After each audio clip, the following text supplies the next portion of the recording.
থাকবে, আর সুরি বংশ কিন্তু এদিকে আক্রমণ করার সাহস পায়নি। এরপর কি হলো, ছোট আকবর 13 বছর বয়সে তিনি কি করলেন, তিনি দেখতেন বৈরাম খাঁ যতদিন থাকবেন তিনি ততদিন কিন্তু নিজের ইচ্ছা মতো কাজ করতে পারবেন না। তাই 4 বছর পর, পুরোপুরি 4 বছর কিন্তু বৈরাম খাঁ ছিলেন, তারই নির্দেশে কিন্তু শাসন পরিচালনা চলতো। তারপর আকবরের নির্দেশে বৈরাম খাঁকে হত্যা করা হয়। আকবর পুরোপুরি সম্রাট হিসেবে নিজের ইচ্ছা মতো শাসন ক্ষমতা চালাতেন। এবারে আকবরের জীবনে যখন চলে যাবে তখন দেখতে পাবে আকবর প্রায় মানে মোগল যে শ্রেষ্ঠ সম্রাট ছিলেন আকবর, তিনি শ্রেষ্ঠতা হবার অনেক কিছু তোমরা জানতে পারবে। তিনি কেন শ্রেষ্ঠতা হয়েছিল, তিনি মাত্র মুসলিমদের মধ্যে প্রথম অনুভূতি করতে পেরেছিলেন যে আমরা একটা হিন্দু রাজ্যে বাস করছি। হিন্দুর সঙ্গে মুসলিমদের কিন্তু অনেকটা ডিফারেন্স আছে। তো এখানে যদি সঠিকভাবে রাজ চালাতে পারি তবে কিন্তু আমাদের হিন্দুদেরকে সাহায্য করতে হবে। সেরকম তিনি কিন্তু যে কোনো পুজোতে অংশগ্রহণ করতেন, হিন্দুদের খেলাধুলা বলো সবেতে তিনি কিন্তু অংশগ্রহণ করতেন। বলো সম্রাট হবে না সুলতান হবে? সম্রাট সুলতান হবে না, সুলতান হয় সুলতানি বংশ শেষ হচ্ছে তোমার ওই 1526 সালের লাস্ট সুলতান। বুঝতে পেরেছো? তারপর আমি এটা কনফিউজ কর। তুমি যদি সুলতান আকবর লেখো না, ওখানে তোমার সুলতানি গোল দাগ দিয়ে যে কোনো স্যারের নাম আঁকড়ে নেবে, সম্রাট আকবর করবে বা রাজা হন আকবর করবে, সেটাও চলবে। কিন্তু বাদশাহ করে চলবে, বাদশাহ চলবে, কেননা অনেকে বাদশাহ উপাধিও ছিল মোগল বংশে, কিন্তু সুলতানটা চলবে না। আকবর কাবুলে থাকাকালীন মানে বাবর কাবুলে থাকাকালীন এই বাদশাহ উপাধিটা নিয়েছিল। বাদশাহ উপাধি নিয়েছিলেন, বাদশাহ নাম উপাধি নিয়েছিলেন। ঠিক আছে, হ্যাঁ বলো কি করছেন এখন? করাচ্ছি মানে তোমাদের মুঘল সাম্রাজ্য নিয়ে একটু শুধু আলোচনা করছি, আর কিছু না, এখন কিছু হয়নি। আমি তো শুধু লিখেই যাচ্ছি, কিন্তু তোমাদের তো একটা জানা দরকার যে মুঘল সাম্রাজ্য পড়াচ্ছেন, তা একটু বুঝিয়ে দিলে ভালো হয় তোমাদের। তোমরা তো পড়বে শুধু, হ্যাঁ না না কোনো প্রশ্ন লেখানো হয়নি। আমার এদিকে মোগল কিছুই পড়াচ্ছিলাম হুমায়ুনের পরে মুঘলদের দিল্লি থেকে সিংহাসনে বসে পড়াচ্ছিলাম। আপনার জঙ্গি না তো? যাই হোক, আমি বলছিলাম এবার আকবর যখন বাংলা বোঝে না, কিন্তু 4 বছর মানে যখন আকবরের বয়স 13 বছর থেকে যখন 17 বছর হয়, 4 বছর কিন্তু বৈরাম খানের নির্দেশে কিন্তু তোরা কি করে জানবে যে আমি ওদের কি বলছি? মানে নিজের শাসনমন্ত্রীরা চালাতেন। তারপরে বৈরাম খানকে তিনি যখন এই রানা তুমি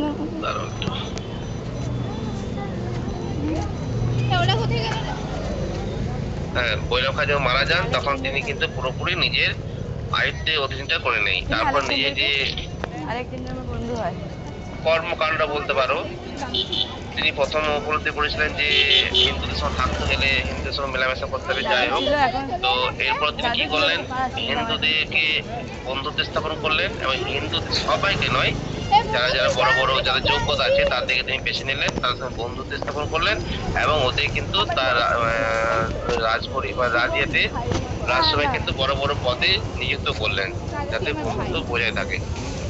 আর আরেকটা চালু করলেন কি, যে হিন্দু ঘরে মুসলিমদের ছেলে মেয়ে বিয়ে হতে পারে, সেটা তিনি কিন্তু প্রচার করেছিলেন বা করেছিলেন এবং সফলও হয়েছিলেন। আকবরই একটা হিন্দু মেয়েকে বিয়ে করেছিল, জানো?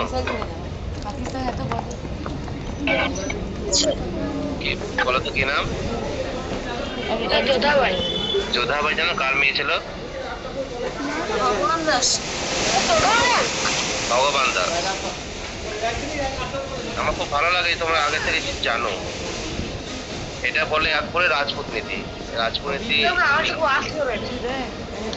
এটাকে বলে আকবরের রাজপুত নীতি। হিন্দুদের রাজপুতে উচ্চ পদাধিকারে স্থান দেওয়া, তাদের মেয়েদের সঙ্গে সম্পর্ক গড়ে তোলা, ঠিক আছে, তাদেরকে মনসবদারি নিযুক্ত করা, বিভিন্ন দিক থেকে তিনি কিন্তু ছিলেন। এবার যারা করছিলেন না তার সঙ্গে যুদ্ধ করেছিল, যেমন ধরো উদয় সিংহ বা রানা প্রতাপ সিংহ এরা কিন্তু সহজেই আকবরের বস্তু সেরা করেনি, তারা কিন্তু যুদ্ধ চালাইছিল, যেটা তোমরা হলদিঘার যুদ্ধে দেখতে পাবে। তারপরে এবার তিনি কি করলেন, ধর্ম ব্যাপারে তিনি একটা পদক্ষেপ নিলেন। প্রথমে ফতেপুর সিক্রি বলে একটা ধর্ম সংস্থা গড়ে তুললেন ফতেপুরে। সেখানে তিনি বিভিন্ন ধর্মমতকে একত্র করার চেষ্টা করলেন, দেখলেন না এটা হবে না, তো তার থেকে আরো বড় একটা ধর্মমত প্রচার করলেন, যেটা হচ্ছে তিনটি এলাহি। ফতেপুর সিক্রি ছিল 1575 আর তিনটি এলাহি হচ্ছে 1582। ঠিক আছে, তিনি কি করলেন, এখানে এমন একটা ধর্মমত তৈরি করলেন যাতে সব মানুষরা সব ধর্মেরই, তাদের মুসলিম হতে পারে, তাদের খ্রিস্টান হতে পারে, তাদের জৈন হতে পারে, বৌদ্ধ হতে পারে, হিন্দু হতে পারে, সবাই কিন্তু ওখানে যোগদান করতে পারছিল এবং নিজের নিজের মানে মতামত দিতে পারছিল। তো এখানে একটা কথা মনে রাখবে, এই যে তোমরা শুনছো বীরবল, এই বীরবল কিন্তু একজন হিন্দু, জানো তো? বীরবল যখন তিন ইলাহিতে যোগদান, আসল নাম মহেশ দাস। বীরবল যখন তোমার তিন ইলাহিতে যখন প্রবেশ করেন, তখন তিনি উপাধি মানে ধর্মমত চেঞ্জ করে বীরবল নাম ঠিক হয়েছে। এইভাবে তোমরা অনেকে জানতে পারবে। ঠিক আছে, আর জানতে পারবে কি ওখানে মনসবদারি প্রথা, মনসবদারি প্রথা জানতে পারবে যে মনসবদারি প্রথাটা কি। এটা হচ্ছে একটা ধরতে গেলে আমরা বলি পদমর্যাদা, কিন্তু জিনিসটা কি জানো, এটা মনসবদারির অর্থ হচ্ছে মানে ধরো একজনকার দায়িত্বে মনসব দেওয়া। মনসব দেওয়া মানে তার আন্ডারে কত তিনি সৈন্য বা ঘোড়া রাখতে পারবেন, সেই অনুযায়ী তার পেমেন্ট হতো, মানে বেতন দেওয়া হতো। এবং তাকে একটা রাজচক্রহীন বলে যে একটা পদবি সেটা দেওয়া হতো বীরত্বের জন্য। এটা করে তিনি কিন্তু সৈন্য দলকে প্রচন্ড উন্নতি করেছিলেন। আর তিনি যতদিন ছিলেন কিন্তু ততদিন কিন্তু মানে কোনো ক্ষতিকেও কোনো রাজ্য করতে পারেনি তার বিরুদ্ধে। আর একটা কথা মনে রাখবে, তিনি বাংলা জয় করেছিলেন 1576 সালে, এই জিনিসটা মনে রাখার জিনিস হচ্ছে একটা। আর হিন্দুদের মধ্যে তোমার হলদিঘাটের যুদ্ধ, মানে একটা প্রশ্ন দেয় যে আকবর কত সালে বাংলা জয় করেন। ঠিক আছে, এটা মনে রাখবে, এটা 1576 সালে, এই 1576 সালে। আর 1576 যেটা তোমাদের হলদিঘাটে যুদ্ধ হয়েছিল, মনে আছে? যে সালটা হলদিঘাটে যুদ্ধ আছে, কথা বলে দিচ্ছি, তোমরা কিন্তু সালগুলো ভালো করে মনে রাখার চেষ্টা করবে, কারণ সাল থেকে অনেকে প্রশ্ন দেওয়া হবে। তিনি হিন্দুদের মানে হিন্দুকে নিজের সপক্ষে টানার জন্য তিনি জিজিয়া কর বন্ধ করে দিয়েছিলেন। আমি তোমাদের মানে আগে বলেছিলাম, তাই তো? জিজিয়া কর মানে বুঝো? যেটা মানে শুধু হিন্দুদের নয়, মানে মুসলিম বাদ দিয়ে যে কোনো জাতির সঙ্গে নিয়ে হতো। তো বেশিরভাগ ক্ষেত্রে আমরা হিন্দুই ধরি এখানে, তো এটা কিন্তু তিনি বাদ দিয়ে দিয়েছিলেন যাতে তাদেরকে দলে টান। তিনি সফল হয়েছিলেন এবং তার জীবন দশায় কোনো কিন্তু আজ পর্যন্ত খারাপ ঘটনা ঘটেনি। আর একটা মনে রাখবে যে তিনি কিন্তু ওই যে মেবারকে কিন্তু জয় করতে পারেননি। রানা প্রতাপ সিংহ বনে পালিয়ে গিয়েছিলেন, কিন্তু তার বংশধররা কিন্তু স্বাধীনভাবেই কিন্তু শাসন চালাতেন, এটা মনে রাখবে। আর একটা কথা মনে বলো, হ্যাঁ না না রাজারাম সম্বুজি কেন, ওরা তো মারাঠা চলে গেল। রাজারাম মারাঠা তো চলে গেল, ওটা রাজারাম সম্বুজি ওরা তো মারাঠা চলে গেল, ওদের সঙ্গে কোনো সমস্যা না। হ্যাঁ অমর সিং, হ্যাঁ যাই হোক শেষমেশ 1601 সালে তিনি বলে দুর্গাটা শেষ জয় করেছিলেন। তারপর তার বয়স হয়েছিল বলে তিনি আর রাজকাজে ঠিকমতো মন দিতে পারেননি নিয়ে, আর 1605 সালে তিনি কিন্তু মৃত্যুবরণ করেন। আর মৃত্যুবরণ করার পরে কে বসছিল? জাহাঙ্গীর। জাহাঙ্গীরের জীবনে ঘটনা সম্পর্কে জানতে পারবে। জাহাঙ্গীরের বিবাহ সম্পর্কিত যে নূরজাহানের সঙ্গে বিবাহ কিভাবে হয়, সেটা হচ্ছিল 1611 সাল। সেখানে তিনি নূরজাহান, কিন্তু নূরজাহানকে তিনি একটা মেলায় দেখেছিলেন। তারপর তার মানে নূরজাহানকে বিবাহ করার জন্যই কিন্তু তিনি বর্ধমানে জমিদার শের খা বলেছিল একজন, তো শের খার সঙ্গে নূরজাহানের প্রথম বিবাহ হয়েছিল। তারপর শের খাকে মেরে কিন্তু তিনি নূরজাহানকে বিবাহ করেন। নূরজাহান স্যার নূরজাহানের স্যার প্রথম স্বামীর নাম শের খা, বর্ধমানের জমিদার শের খা, কিন্তু ওই বিহারের শের খা নয়, বর্ধমানের জমিদার শের খা। এবার নূরজাহান বিবাহের পর নাম দিল মেহেরুন্নেসা, জানো তো? এগুলো নিশ্চয় শুনেছো।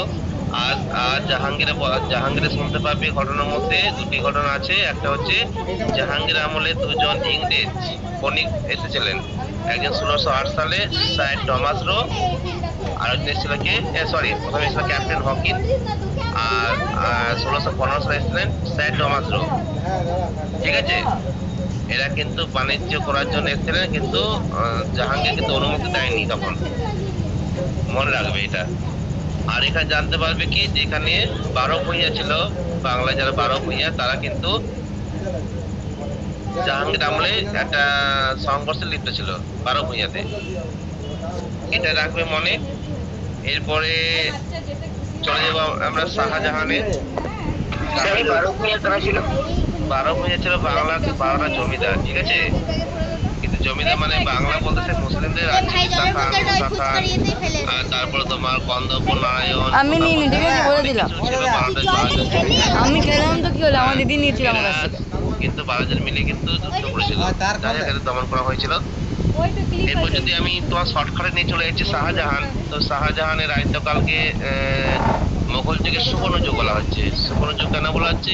বলা হচ্ছে শাহজাহান আমলে সর্বত্রভাবে মোগলদের কিন্তু উন্নতি হয়েছিল।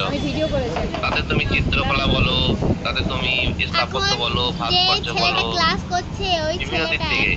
কিন্তু কোনো কোনো ঐতিহাসিক কিন্তু এটাকে মেনে নেয়নি, কেননা তিনি ঐতিহাসিকরা মনে করেন এই আরাম বিলাসপ্রিয় শুধুমাত্র রাজসভার মধ্যে ছিল, কিন্তু বাইরে কৃষকদের দুঃখ দুর্দশা বা বন্যা বা খরা অনেক কিছু হয়েছিল, তা অনেকে কিন্তু তার সুবর্ণ যুগ বলে মানে না।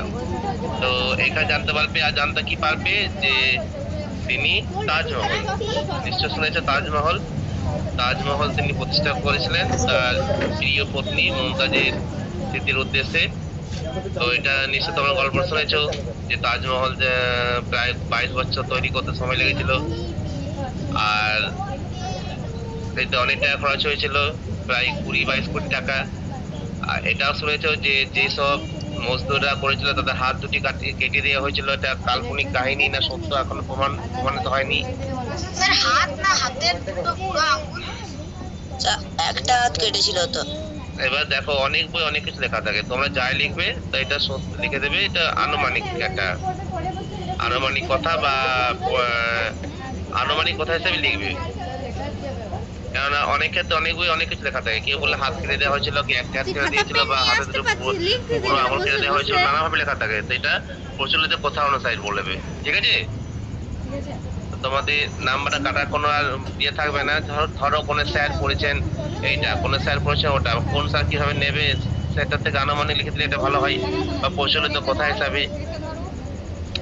তো তোমরা চিন্তা করো যে এখানে কিন্তু শাহজাহান তার রাজত্বকালকে সুবর্ণ যুগ বলছে, সব থেকে উন্নত, কিন্তু সেখানে দেখো এখানে কিন্তু শাহজাহানের জীবনটা মোগল যুগে যতগুলো রাজা ছিল তার মধ্যে সব থেকে দুঃখময় করে কেটেছিল, কারণ শেষ 8 বছর তিনি কিন্তু জেলে কেটেছেন, কারাগারে। আলোর 8 বছর মুখ দেখেনি। সেটা কিভাবে তৈরি হয়েছিল? যখন শাহজাহান কত সালে সিংহাসনে বসেন বলো তো? 1627 থেকে 1658, তাই তো? হ্যাঁ স্যার। 58 পর্যন্ত। তো দেখো এই সময় কিন্তু স্থাপত্য ক্ষেত্রে তার বিভিন্ন দিক থেকে কিন্তু রাজসভা খুব মানে নাম ডাক হয়েছিল। আবার এই সময় তার 4 পুত্র ছিল, শুনেছো ব্যাপারটা? 4 পুত্রের মধ্যে বড় ছেলের নাম হচ্ছে দারাশুকো, তারপরে ছেলের নাম হচ্ছে সুজা, ঠিক আছে? আর দুটোর নাম কি বলতো? মুরাদ আর ঔরঙ্গজেব। মুরাদ আর ঔরঙ্গজেব। ঠিক আছে, কিন্তু ঔরঙ্গজেবকে কিন্তু তিনি দাক্ষিণাত্যের একটা বিশিষ্ট অঞ্চলে তাকে শাসন করেছিলেন। আর বাকি দুটি ছেলেকে অন্য অন্য জায়গায় করেছিল, কিন্তু দারাশোকোকে তিনি খুব ভালোবাসতেন। তিনি যেখানে যেতেন দারাশোকোকে নিয়ে যেতেন। আর দারাশোকো কিন্তু মনে রাখবে ওই রামায়ণকে কিন্তু উর্দু ভাষায় প্রকাশিত করেছিলেন, অনুবাদ করেন, যার নাম হয় এই রজননামা। নাম শুনেছো? হ্যাঁ স্যার। এটা হয়েছিল তারপরে যখন ঘোষণা করলে যে আমার মারা যাওয়ার পরে বা আমার বেঁচে থাকতেই আমি কিন্তু দারাশোকো পরবর্তী মোগল সম্রাট হবে। তো এই কথা কিন্তু ঔরঙ্গজেবের কানে গেল। ঔরঙ্গজেব তো চেয়েছেন না, রাজা আমি হব, সম্রাট আমি হব। তাই তিনি বিভিন্ন সৈন্য সামন্ত জোগাড় করে শাহজাহানকে একটা কারাগারে গ্রেপ্তার করে রেখে দেয়। আর বাকি 3 ভাইকে কিন্তু হত্যা করা হয়। ঠিক আছে, ঘটনাটা ঘটেছিল তোমার। বলো শাহজাহানের একটা মেয়ে ছিল, কি নাম বলো তো? নাম দুটি মেয়ে ছিল হ্যাঁ স্যার, দুটি মেয়ে ছিল। দেখো, হ্যাপি একটা বার্থডে শাহজাহানের মেয়ের নাম হচ্ছে শাহানা খাতুন। আর মনে রাখবে ঔরঙ্গজেবের মেয়েটা নিয়ে বারবার প্রশ্ন দেয় ঔরঙ্গজেবের মেয়ের নাম কি। তার নাম হচ্ছে জৈব উন্নেসা।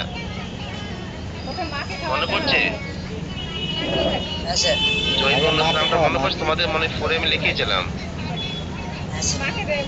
4 কেন বলো?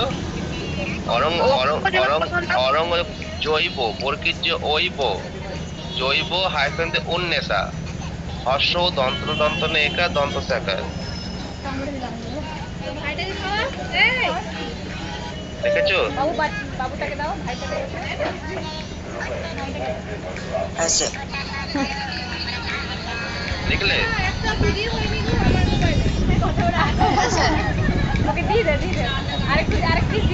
দেখো তোমার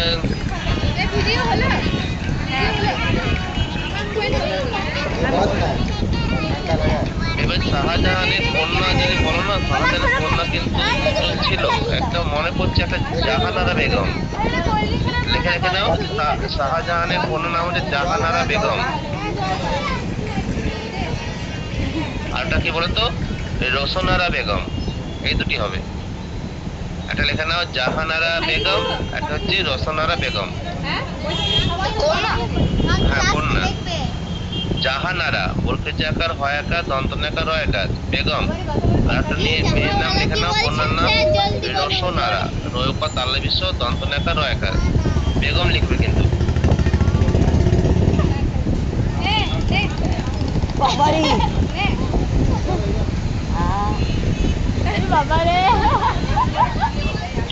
ঠিক আছে। আর ঔরঙ্গজেবের কন্যার নাম কিন্তু জৈব উন্নেসা, এটা মনে রাখবে। তোমাদের পরীক্ষায় কিন্তু প্রশ্ন দেয় যে মুঘল সাম্রাজ্যে মুঘল বংশধরে 3টি কন্যার নাম লিখো বা মহিলা নাম লিখো। তোমরা কিন্তু সেখানে যোধাবাই বা সেখানে তোমরা যদি মুমতাজ এগুলো লিখলে হবে না, কারণ স্ত্রী কিন্তু বংশের মধ্যে পড়ে না। তোমরা গুলবদন লিখতে পারো, বেগম গুলবদন। ঠিক আছে, গুলবদন কিন্তু বেগম গুলবদন ছিলেন বাবরের কন্যা। বাবরের কন্যা মানে হুমায়ুনের বোন। তোমরা এই বয়সে এটা বাবর নাম লিখে না না, বাবর নামা তো এসব কথা বলো না, বাজে বাজে কথা, হুমায়ুন নামা বাজে বাজে কথা বলছিল। ছিল আমি বলেছিলাম, চার ছেলের নাম বলতে পারবে? যারা আমি ওর টান করি কি বলে? বাবরের 4 ছেলের নাম বলতে পারবে?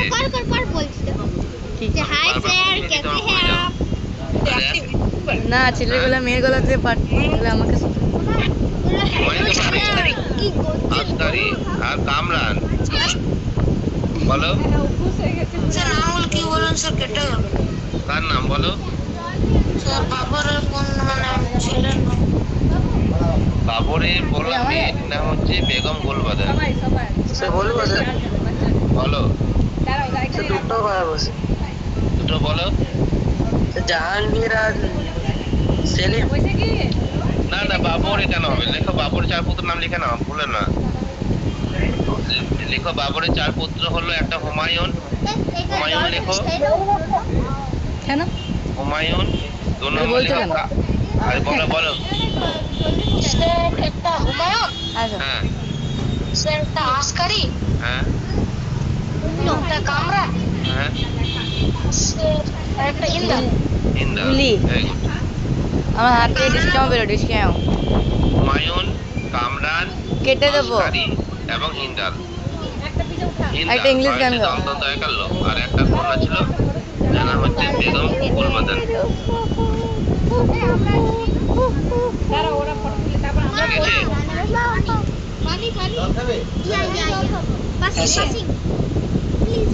এবারে তোমার ধরো 1666 আন্টি ওই ব্যাগের ফার্স্ট চেনটা খোলো তো 1658 সালে অরঙ্গজেব 3 ভাইকে হত্যা করে কিন্তু তুলিটা বার করে এবার সিংহাসনে বসার পর তিনি কিন্তু পিতাকে কারাগারে নিক্ষেপ করলেন। এমন কারাগারে নিক্ষেপ করলেন যেখানে কিন্তু আলোর কোনো ব্যবস্থা ছিল না। বুঝতে হচ্ছে কত কষ্ট করে মরেছে। আর 1666 সালে তিনি কিন্তু মারা যান।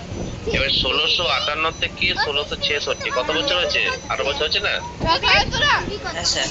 8 বছর তিনি কষ্ট ভোগ যন্ত্রণা সহ্য করে কিন্তু মারা যান।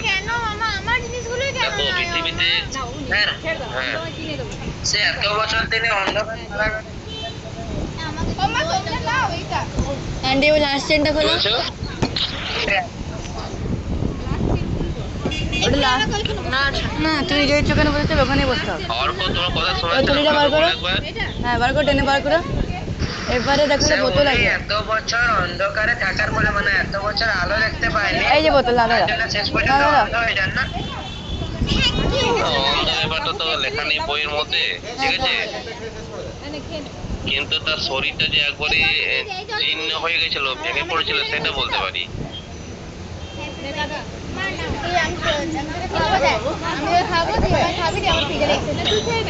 ঠিক আছে আমি এবার দেখো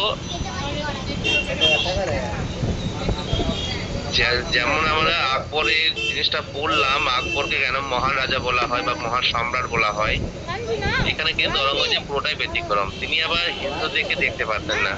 হিন্দু ছাড়া মুসলিমদের আরো জাতি, মানে হচ্ছে শিয়া আর সুন্নি। মুসলিমদের 2টি ভাগ। শিয়া কারা? তালেব হচ্ছে অন্তঃসত্ত্বা। শিয়া হচ্ছে মুঘল বংশজাতরা, আর সুন্নি কিন্তু অন্য মুসলিম জাত। তা সুন্নিদেরও তিনি দেখতে পারতেন না। আর জাতের মধ্যে ভাগ আছে। হ্যাঁ, আমাদের হিন্দু জাতের মধ্যে ভাগ নেই, হিন্দুদের ভেদাভেদ নেই, টিস্যু নিয়ে এসো না এরকম ওদেরও ভাগ আছে। যাই হোক, তো অরঙ্গজেব কিন্তু আবার সেটা যেটা জিজিয়া কর আবার লাগু করলেন এবং হিন্দুদের সঙ্গে যে রাজপুত সম্পর্ক করেছিলেন আকবর, সেটা কেন তিনি ত্যাগ করলেন। তিনি উচ্চ উচ্চ পদে কিন্তু হিন্দুদের হাঁটিয়ে মুসলিমদেরকে দিলেন। আর অরঙ্গজেবের সবথেকে খতরনাক বা ভুল হলো তিনি দাক্ষিণাত্য অভিযান করার জন্য দাক্ষিণাত্যে প্রায় 21 থেকে 22 বছর তিনি কাটিয়ে দিলেন, অথচ দাক্ষিণাত্যে তিনি জয় করতে পারলেন না। শেষমেশ তিনি 1707 সালে ওখানেই মারা যান। তিনি শুধু চেয়েছিলেন কি যে রঞ্জিত সিংকে কিন্তু মারাঠাদের সাহায্য করবো, কিন্তু শেষ জীবনের মধ্যেও তিনি পারেননি। বুঝতে পারলে? আর 1707 সালে 3 মার্চ তিনি কিন্তু মারা যান। এটা গেলে কিন্তু বাবার হলো আবার্য সারাল ওষুধে। তার মানে এই নয় যে 1707 সালে মারা যায় বলে মোগল বংশ শেষ হলো। এর পরবর্তী, এটা যে মোগল যুগের প্রথম অধ্যায়, দ্বিতীয় অধ্যায় যে শুরু করা নয়। তারপরে অরঙ্গজেবের 4 পুত্র ছিল, সেই 4 পুত্রের মধ্যে প্রথম বাহাদুর শাহ বসছিল সিংহাসনে, যাকে মুয়াজ্জম বলা হতো। এইভাবে যদি করো, শেষ হচ্ছে আমাদের দ্বিতীয় বাহাদুর শাহ। ঠিক আছে? যেটা তুমি যখন পড়বে সিপাহী বিদ্রোহ ক্লাস 8-এ পড়বে, তখন তুমি জানতে পারবে মোগল যুগটা আমি এখানে শেষ করলাম। স্যার 5-এ পড়েছিলাম সিপাহী বিদ্রোহ। হ্যাঁ, তো ওগুলো তো অল্প অল্প পড়েছো, পুরো ডিটেলস পড়তে গেলে তোমাকে 8-এ ভালো করে জানতে হবে। তো যাই হোক, এই হচ্ছে তোমাদের কিন্তু মুঘল থেকে তোমাদের ঘটনা। এটা মানে বইটার মধ্যে তোমাদের অরঙ্গজেব শেষ পর্যন্ত দেওয়া আছে, বাকি ভালো করে দেওয়া নেই। তো যদি স্যাররা কোনো বুঝিয়ে দেন তো প্রশ্নটা তোমার লিখে লিখে রাখতে হবে, যাতে চেষ্টা করতে হবে একটা প্রশ্ন আমাদের পরীক্ষা যেন বাদ না যায়, আমাদের লিখতেই হবে। এবারে আমরা মুঘল যুগের সংস্কৃতি কেমন ছিল, মুঘল যুগে ভাস্কর্য চিত্রকলা কেমন ছিল, মুঘল যুগে আর্থিক অবস্থা কেমন ছিল, বলো ওরকম যাবে কথা বলতো। তাদের শাসন ব্যবস্থা কেমন ছিল, এগুলো সব কিন্তু প্রশ্নের মধ্যে আমাদের পরীক্ষায় বসবে।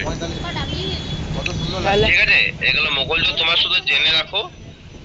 কে বলে? আর যদি আমাদের যখন সিলেবাস শেষ হয়ে যাবে তখন যদি বলো তো আমি প্রত্যেকটা সম্রাটের যেগুলো উল্লেখযোগ্য কীর্তি আর ভালো করে বুঝিয়ে দেবো। আর তোমাদের মুঘল যুগ থেকে প্রশ্ন আমাদের শর্ট কোশ্চেন অনেকগুলো হয়েছে না?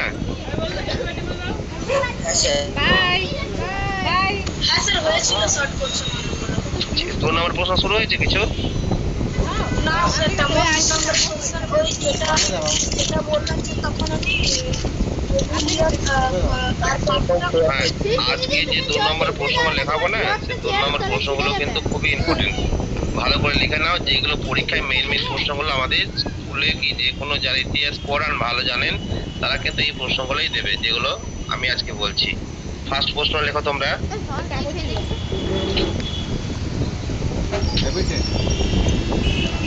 ফার্স্ট প্রশ্ন লেখো, সুলহ ই কুল বলতে কি বোঝো? 2 নম্বরের প্রশ্ন লিখে নাও, মান 2। পড়া চিজ দেয়নি কিছু না, হ্যাঁ চিজ দেয়নি, এটা ভরে ভরে সুলহ একটু বুঝতে পারছো না? মুসলিম ভাষা তো একটা, স্যার এক বাক্য দেবো। বলো। সে রাগ হচ্ছে ধর্মীয় সহিষ্ণুতার আদর্শ স্থাপন করেছিল মুঘল সাম্রাজ্য, তাকে ইয়ে বলে, তাকে তাদের খাবার খেয়ে নেয় সুলহ বলে। আর ঘরে হ্যাঁ, ভেরি গুড। না বাবা এইটুকুনি কি ঘরে করে খাবে? বাকিটা প্রশ্ন লিখতে পারছো না পাঠিয়ে দেবো? অসুবিধা হচ্ছে বলো। পেরেছি। অল্প কেক আছে খেয়ে নেবে এরা। উত্তর একবার বলো। উত্তর বলিনি, আমি শুনলাম ও ঠিক বলেছে। আর কি লেখো লেখো সুলহ ই কুল, ভালো করে দেখো, যেমন বানানটা দেওয়া আছে সেভাবে লিখো। পিজা নিয়ে আমি খাচ্ছি কিন্তু কেউ জানে না। সুলহ ই কুল শব্দের মানে সকলের জন্য শান্তি, দেখো না ওগুলো আমরা দুজন সকলের জন্য শান্তি। ফটোটাই তোলা হয়। আমাকে ফাঁসানো হয় লিখেছো? আর খেলাটা সবাই দেখে আর ফাঁসানো হয় আমাকে। আর যে খেলার আড়ালে যে সকলের জন্য শান্তি, কিন্তু সকলের জন্য শান্তিটা তোমরা কোটেশনে রাখবে। পূর্ণচেতা লেখো, মুঘল সম্রাট আকবর। এটা করে দিলেন, মুঘল সম্রাট আকবর এটা করে দিলেন। তার সাম্রাজ্যে ধর্মীয় বিরোধ। খায় আবার বান্ধবটা নেই। মুঘল সম্রাট আকবর তার সাম্রাজ্যে ধর্মীয় বিরোধ, এটা করে দিলেন। ধর্মীয় বিরোধ ও বিভেদ এটা দূর করতে তৎপর ছিলেন। খাবার জন্য হাত ধোবো। ও এইটা টাইপের বক্তা। লিখো, তার সাম্রাজ্যে ধর্মীয় বিরোধ ও বিভেদ, বয়সে ভয়কাত বিভেদ দূর করতে তৎপর, দ খণ্ডক্ত পর, তৎপর ছিলেন।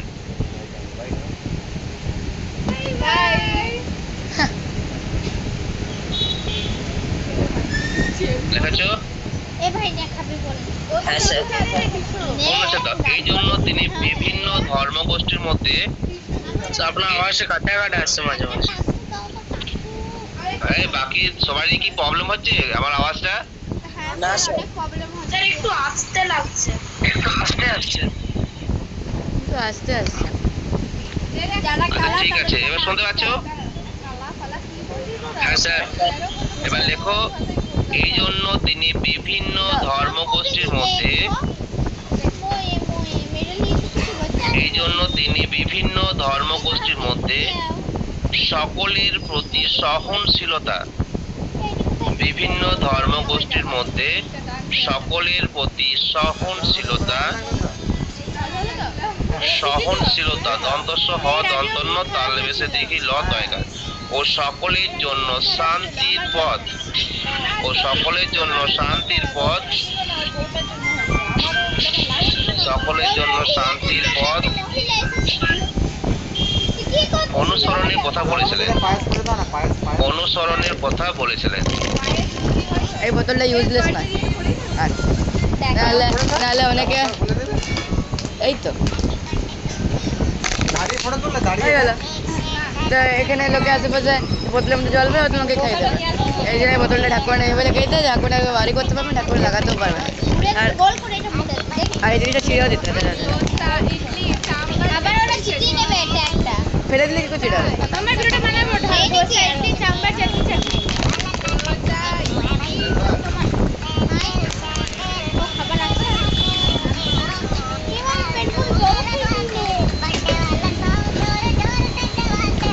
আচ্ছা দুঃখিত একটু।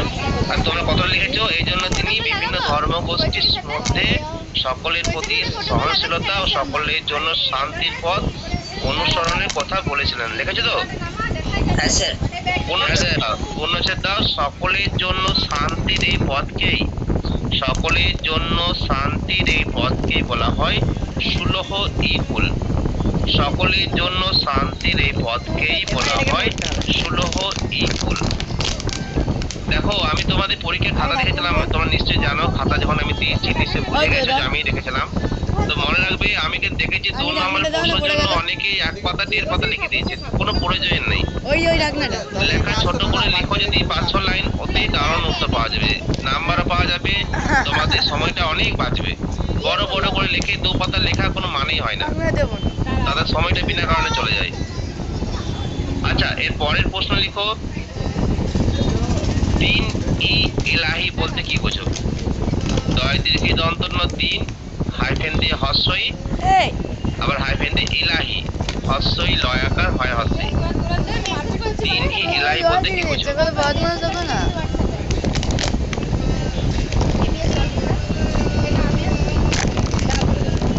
লিখেছো? হ্যাঁ স্যার। লিখো, মুঘল সম্রাট আকবর চেয়েছিলেন, আর এটা ইউজলেস নয়। মুঘল সম্রাট আকবর চেয়েছিলেন, মুঘল সম্রাট আকবর চেয়েছিলেন ভারতের সমস্ত গোষ্ঠীকে, ভারতের সমস্ত আগে ইডলি গোষ্ঠীকে, মা খেয়ে ভারতের সমস্ত গোষ্ঠীকে একত্রিত করে, আমি শুনতে পাবো না, শুনতে পাবো না। ভারতের সমস্ত গোষ্ঠীকে একত্রিত করে, ইচ্ছা করে ফেললে আলাদা ব্যাপার। একত্রিত করে এই একটা দিদি দিদি করতে যথার্থ গেলে ভারতীয় দূর। সাম্রাজ্য গড়ে তুলতে, একটা যথার্থ ভারতীয় সাম্রাজ্য গড়ে তুলতে, একটা যথার্থ ভারতীয় সাম্রাজ্য গড়ে তুলতে। পাগল লিখেছো? পূর্ণচ্ছেদ দাও। সেই পথে বড় বাধা ছিল ধর্মের বিভেদ ও বিরোধ। সেই পথে বড় বাধা ছিল, সেই পথে বড় বাধা ছিল ধর্মীয় বিভেদ ও বিরোধ, ধর্মীয় বিভেদ ও বিরোধ। আজকে যখন তোমাদের ক্লাস শেষ হবে না 10:30টার পর, তো 10:30টার পর 10:30টার পর শেষ হবে, তারপর তোমরা যা খুশি করবে রাত 12টার পরে। এই রাত 12টার মধ্যে কিন্তু আমি তোমাদের এই মুঘল সাম্রাজ্য থেকে বড় বড় প্রশ্ন ছেড়ে দেবো, তোমরা কিন্তু খাতায় অবস্থায় তুলে নেবে এবং মুখস্থ করা শুরু করে দেবে। যেটা বুঝতে পারবে না আমার ক্লাসে বলবে, ঠিক আছে? তো বড় প্রশ্ন লিখে টাইম নষ্ট আমরা করবো না, তোমরা খাতাতে অবশ্যই লিখে নেবে। আর বোঝাবার দায়িত্ব আমার, তোমরা স্যার হ্যাঁ মানে আপনি পাঠিয়ে দেবেন, ওটা লিখে রাখবো। হ্যাঁ লিখে রাখবে, পড়বেও। তো বুঝিয়ে দেবেন আপনি পরে। হ্যাঁ যদি না বুঝতে পারো যে লেখাটার মধ্যে আমি কিছু বুঝতে পারলাম না, ঠিক আছে। তোমাদের আমি গল্প ছলে বুঝিয়ে দেবো, তোমাদের পুরোপুরি মুখস্থ হয়ে যাবে। কিন্তু বারবার বলছি বড় কোশ্চেন অবশ্যই মুখস্থ করবে এবং পরীক্ষায় লিখবে। পরীক্ষায় না লেখার নাম্বার পাবে না। অনেকেই লিখছো না, আমি দেখছি অনেকে ছেড়ে ছেড়ে চলে আসছে, সেটা কেন হচ্ছে আমি জানি না। তোমাদের 7-এ ফার্স্ট টাইমে দারুণ প্রশ্ন এসেছিল, তোমার সব কমন ছিল, আর সেকেন্ড টাইমও সব কমন পাবে। এবার তোমরা না লিখলে নাম্বার পাবে কি করে? অর্ক শরীর খারাপ ছিল আমার মনে আছে, কিন্তু মিশনে শরীর খারাপ হলেও কিছু করার নেই, তখন নাম্বার তুলতে হবে। শরীর খারাপের মতো নাম্বার তুলতে হবে, জানি শরীর খারাপ হোক, কারণ একটা বছর যদি লাল দাগ পড়ে যায় মুশকিলে পড়ে যাবে। আচ্ছা আমি কতটা বললাম বেশ। এই পথে বড় বাধা ছিল ধর্মের বিভেদ ও বিরোধ, লিখেছো? হ্যাঁ স্যার। লেখো ভারতবাসী ধর্মীয় বিরোধ দূর করে ভারতবাসী ধর্মীয় বিরোধ দূর করে ভারতবাসী ধর্মীয় বিরোধ দূর করে এই ফোনটা রাখ না। বিভিন্ন গোষ্ঠীর মধ্যে সহনশীলতা তৈরি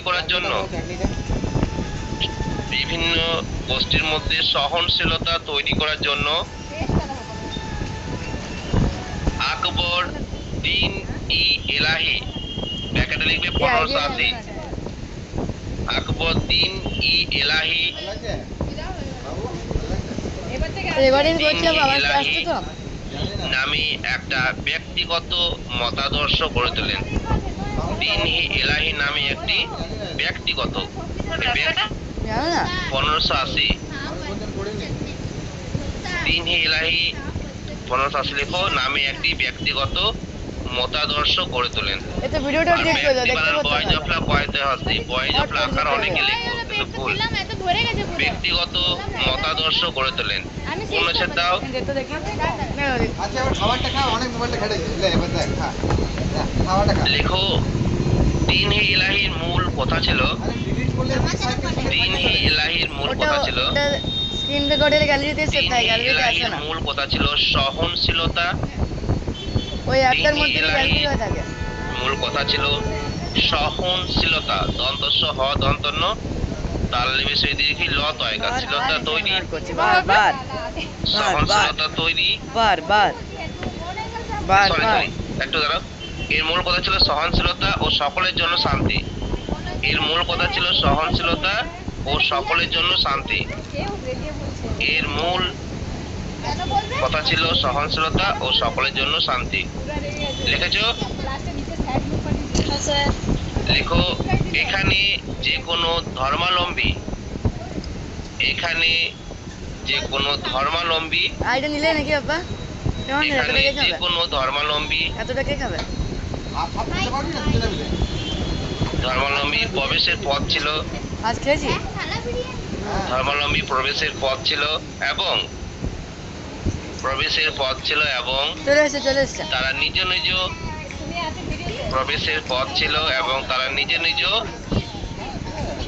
নিজ মতাদর্শ ব্যক্ত করতে পারতেন এবং তারা নিজ নিজ মতাদর্শ মত একা দ তালিবিসরি ব্যক্ত বয়জাফলা কয়তে ব্যক্ত করতে পারতেন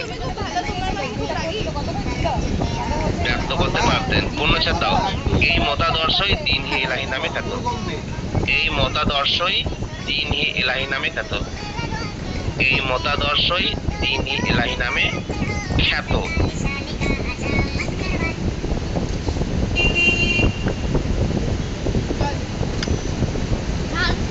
লিখেছো? Something will not try again. খাবার জল। Something not. আচ্ছা তোমরা Something কতগুলো wrong. নবরত্ন Not try পড়েছো again. কোন কোন যুগে মনে আছে? Something wrong. Try again. Sir গুপ্ত দেখাচ্ছে। গুপ্ত যুগে পড়েছিলে? আরে জলে কোথায় এবারে আকবরে পড়বে আর অষ্টদিগ্গজ। ফেলে দে জলটা। হ্যাঁ, ঠিক আছে। গরম জল? এবার লেখা নাও, এটা টিকা হিসেবে দিতে পারে, এটা তোমাদের 2 নাম্বার তোমার দিতে পারে। দেখাচ্ছে বা 500 যে MB পড়ে আকবরের গেল। নবরত্ন Sign সভা দেখাচ্ছে। বলতে কি বুঝো? পড়ে গেল। প্রশ্ন 500 লিখো MB আকবরের নবরত্ন বলতে কি বুঝো? MB জিবি আছে রে। কত জিবি আছে? হ্যাঁ কত জিবি? 68 জিবি মাত্র হয়েছে, 256 জিবি আছে। 256 জিবি আছে? মনে রাখবে এটা প্রশ্নটা উত্তর যেমন আমরা দ্বিতীয় চন্দ্রগুপ্তে আমরা এক 9 জন জিবিতে 1000 MB জ্ঞানী গুণী ব্যক্তির নাম যদি সঠিক লিখতে তাহলে পারতাম তো পৌঁছাচ্ছে। স্যারের নাম্বার দিতেন। ঠিক সেইভাবেই কিন্তু যদি তোমরা 9টার নাম ঠিক করে মনে রাখতে পারো 514 হয়ে গেছে। নিশ্চয়ই তোমার নাম্বার পাবে। আর সেই হেডিংটা একই লিখো। দেখছি না? প্রথমে দেখো নবরত্ন সভা বিসর্গ হাইফেন দিয়ে শুরু করো। লেখো আকবরের দরবারে বহু কবি সাহিত্যিক ইতিহাসবিদ। আকবরের দরবারে বহু কবি কমাদের সাহিত্যিক কমাদের ইতিহাসবিদ। আকবরের দরবারে বহু কবি তোমার নাম কমাদের সিম্পি, সাহিত্যিক মায়ের নাম মিন্টি। কমাদের সিম্পি ইতিহাসবিদ মিন্টি। কমাদের শিল্পী বলে বাচ্চা সিম্পি। শিল্পী প্রভৃতি জ্ঞানীগুণী মানুষের সমাবেশ করেছিল। প্রভৃতি জ্ঞানীগুণী মানুষের সমাবেশ করেছিল। ছেলেটা যদি পড়াশোনা প্রভৃতি করে, পুরো জোর করে জ্ঞানীগুণী বাচ্চা মানুষের সমাবেশ তারপর করেছিল। এখন হাত থেকে না মোবাইল। যদি পুলিশ কেসও করে দিতে পারো। পূর্ণচেত এদের মধ্যে 9 জন মোবাইল হাত দিবি কি বিশিষ্ট তোদের? জ্ঞানীগুণীকে হ্যাঁ, এদের মধ্যে মানে এদের মধ্যে একদম মন করবি না। 9 জন বিশিষ্ট বলেছেন? জ্ঞানীগুণীকে 97 বলা হলো। জ্ঞানীগুণীকে নবরত্ন পুরুষের মধ্যে দাও বা নবরত্ন বলা হতো বা নবরত্ন হিন্দি ভাষা। স্যার বিশিষ্ট বিশিষ্ট কি বললাম লাইনটা? বিশিষ্ট 9 জন জ্ঞানীগুণী ব্যক্তিকে রাখলাম ফোন করে। বিশিষ্ট 9 জন জ্ঞানীগুণী ব্যক্তিকে নবরত্ন বা নবরত্ন দন্তন্য ও রত দন্তন্য নবরত্ন বলা হতো। লিখেছো? পেরা চেঞ্জ করো, লেখো আকবরী দরবারি নবরত্নরা হলেন। আকবরী দরবারি নবরত্নরা হলেন বা নবরত্নরা ছিলেন।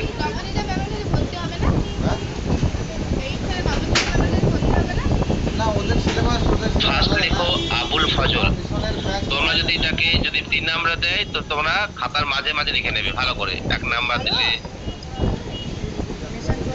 আবুল ফজল। স্যার এখানে আবুল ফজলের সম্পর্কে কিছু লেখাবেন না নাম লেখাবেন? না, আবুল ফজল সম্পর্কে তোমরা লিখে নাও। আবুল ফজল ব্র্যাকেট দিয়ে লিখে নাও ঐতিহাসিক। মিশন মধ্যে সবচেয়ে চর্চা বলা বাংলা মিডিয়াম লেখো। হ্যাঁ, বিশিষ্ট লেখক পড়ো ঐতিহাসিক এবং বিশিষ্ট লেখক। সব থেকে চর্চা বলে স্কুল বাঙালি মিডিয়াম কোনটা? বাকি সব 2 নম্বর লিখো ফৈজি। সবথেকে ভালো কোনটা? ওই বুরকি জহাসই। সবাস করি আবুল ফজলের আবুল ফজলের পরে ফৈজি ওই বুরকি জহাসই। তারপরে উষাগ্রাম, জাগরাম তারপর সবাস করি স্যার আবুল ফজলের ভাই তারপর শান্তিনগর। বলো। তো এর পর্যন্ত আবুল ফজলের ভাই হ্যাঁ, তোমরা এখানে কবি হিসেবে লেখো। সভাকবি লেখা দরকার নেই, যে সভাকবি নিয়ে মতভেদ আছে, তোমার কবি হিসেবে লেখো। কবি ব্যাকেটের মধ্যে। আমার দুটোতে সেকেন্ড টাইম 3 নাম্বার লিখো বীরবল। বীরবল ছিল ব্যাকেটের মধ্যে লিখবে সভাসদ ও হাস্যরসিক। আমি বীরবল সভাসদ স্কুলে ও না। হাস্যরসিক। গোপাল গোপাল বাংলাতে জানো না? লিখেছো? হিন্দি জানো? হ্যাঁ স্যার কিন্তু শিখে গেছে এখন। সভাসদ ও হাস্যরসিক। 4 নাম্বার করো তানসেন। বাংলা শিখেছি তানসেন দরবারে সঙ্গীত লিখো বিশিষ্ট সঙ্গীত তজ্ঞ। আমি কি করে খাবো? পুরোটা বিশিষ্ট সঙ্গীত তজ্ঞ। খেলোই না, পুরো দন্তস্ব অনুসার গয় দীর্ঘই অর্ধেক খেয়ে নিলাম। তো বর্কিজ বিপ্রিয়। এই দেখ পুরো অর্ধেক হয়ে গেছে আমার সাইড থেকে। এইটুকুটা খেয়েছে। এটা ভালো করে লিখবে। তারপরে মোল্লা ময়কা লয় লেখা। দেখেছো? দেখো বা কি দেখাচ্ছে। আচ্ছা মোল্লা হাইফেন দিয়ে করো দোয়কার মোল্লা দো, আবার হাইফেন দিয়ে পিয়াজা বয় হাতই অন্তস্থাকার প্রতি জায়গা মোল্লা দো পিয়াজা। এই ব্যাকেটের মধ্যে লেখা রাখবে উপদেষ্টা। ব্যাকেটের মধ্যে লেখা রাখো। বলো। ভাই টিস্যু চাও না? স্যার মন্ত্রীর মতো হ্যাঁ, উপদেষ্টা। সে বিদ্যুৎ হবে। হ্যাঁ, নিশ্চয়ই হবে। তারপর লেখো মানসিংহ। মানসিংহ করবি ব্যাকেটের মধ্যে সেনাপতি।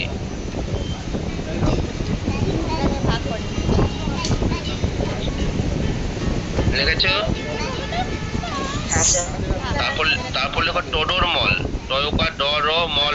টোডর মল হবে রাজস্ব মন্ত্রী। হ্যাঁ। হ্যাঁ তারপর লিখো ফকির আজাজ উদ্দিন। এ অনেকটা আছে। রেকর্ডিং অন করে দিয়েছে। খা এই লাগো না। রিক্রিয়া লেখে রিক্রিয়া করা যাবে আমার পেটে এখন জায়গা নেই।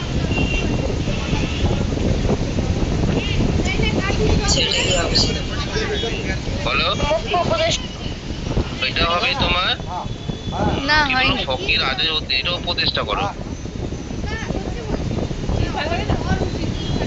তাহলে ঠিক আছে পাওয়া যেতাম না না ঠিক আছে।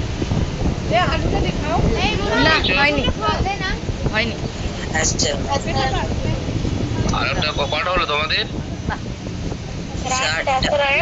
আব্দুর রহিম খান তুই তারপরে টিস্যু বলো। এই তুই চেরা খা ওই শুনে আর বাবা খাবে আব্দুর রহিম এবং লেখো জামা ধরে এবং বসে আছিস তুই কবি লেখো আব্দুর রহিম। ভাই জামা ছাড় কবি আব্দুল রহিম।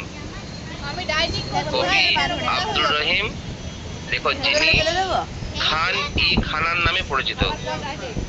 যিনি বোতলটা ফেলে দেবো যিনি খান কয়েকা দন্তন্য খান হাইফেন দিয়ে হস্যই হাইফেন দিয়ে খানান কয়েকা দন্তন্য একটা দন্তন্য খানার নামে পরিচিত।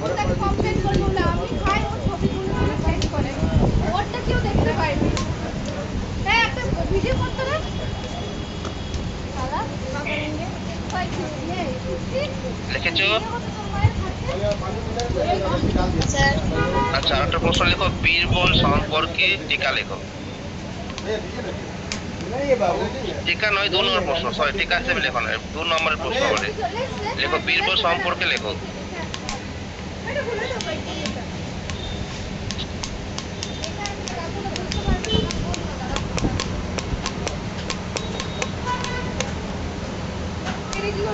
দেখো বীরবল সম্পর্কে আমি তোমাদের কিছু আগে বলে দিই। তোমরা তো আগে প্রশ্নটা বুঝতে পারলে যে বীরবল ছিলেন আকবরের নবরত্নের মধ্যে একজন, ঠিক আছে। তারপরে এটা জানো যে বীরবলের প্রকৃত নাম ছিল মহেশ দাস। তিনি একজন ব্রাহ্মণ ছিলেন। আর এটা বলো। হ্যাঁ মধ্যপ্রদেশে জন্ম। আর একজন মানুষ তখনই শক্তিশালী ওঠে যখন তার কিছু গুণ থাকে, তার মানে তার ক্ষমতা জোরে তিনি কিন্তু শক্তিশালী হয়েছিলেন। আর একসময় কিন্তু আকবর তাকে রাজা উপাধিও দিয়েছিলেন, ঠিক আছে। তো লেখা নাও মুঘল সম্রাট আকবর দরবারের বিশিষ্ট সভাদের 9 জনকে বলা হতো নবরত্ন। মুঘল সম্রাট আকবরের দরবারে বিশিষ্ট সভাসদদের 9 জনকে বলা হতো নবরত্ন।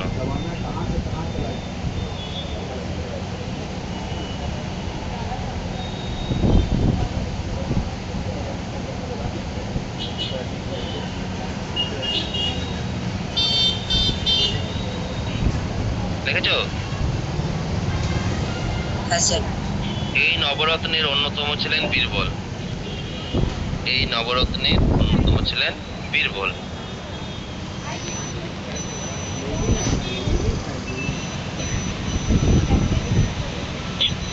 পূর্ণচ্ছেদ দাও। লেখো বীরবলের প্রকৃত নাম হলো মহেশ দাস।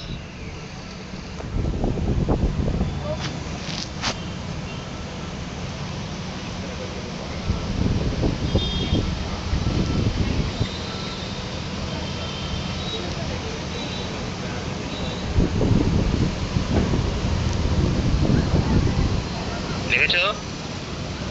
হ্যাঁ স্যার এটাও লিখে নাও যে তার জন্ম হয়েছিল মধ্যপ্রদেশে এক ব্রাহ্মণ পরিবারে। তার জন্ম হয়েছিল মধ্যপ্রদেশের এক ব্রাহ্মণ পরিবারে।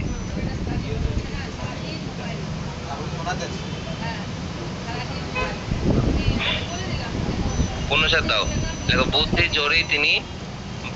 জোরেই তিনি আকবরের সভাসদ ও প্রিয় পাত্রে পরিণত হয়েছিলেন।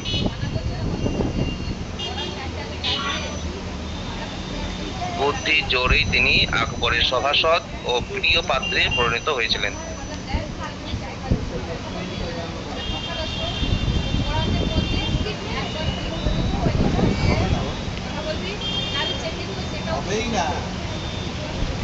লিখেছো? হ্যাঁ স্যার পূর্ণচ্ছেদ দাও। লেখো তার বুদ্ধি জোর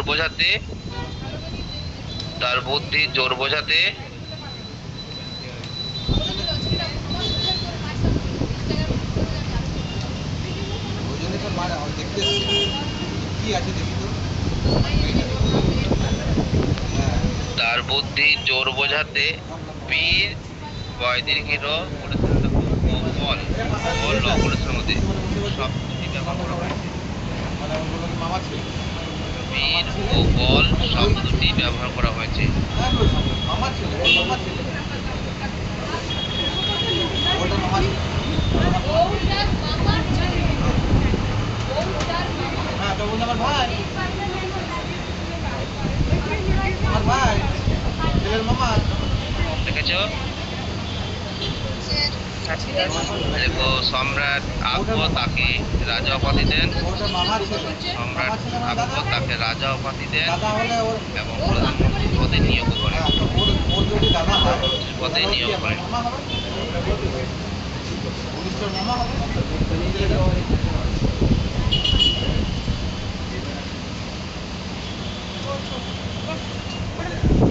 দাদা থাকে না ওই সময় আর দেখেছো? দরকার সব হয়েছে হ্যাঁ স্যার এবার পরের প্রশ্ন লেখো তোমরা আবুল ফজল সম্পর্কে লেখো। থাকে গোলাপ করে দিই আবুল ফজল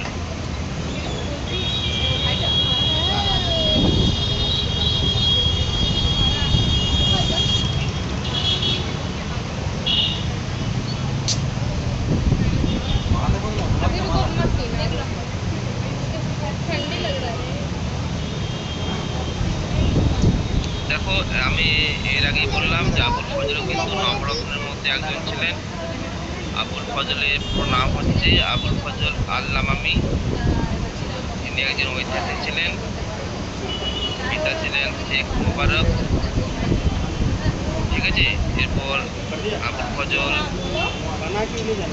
আকবরের সভাসদে পরিণত হয় এবং তার দুটি বিখ্যাত গ্রন্থ আকবরনামা আর আইনি আকবর ভাবে উল্লেখযোগ্য। লেখা নাও। দেখো আবুল ফজলের পুরো নাম হলো बोल दो पार्सल रहेगा दोनों আবুল ফজলের পুরো নাম হলো আবুল ফজল जब बोल दो दोनों আল-লামামি। पार्सल घर जाके खाना जाओ আর লয়লা আকার ময়হন্তি আল্লাহ লামি। ঠিক আছে, नहीं पानी नहीं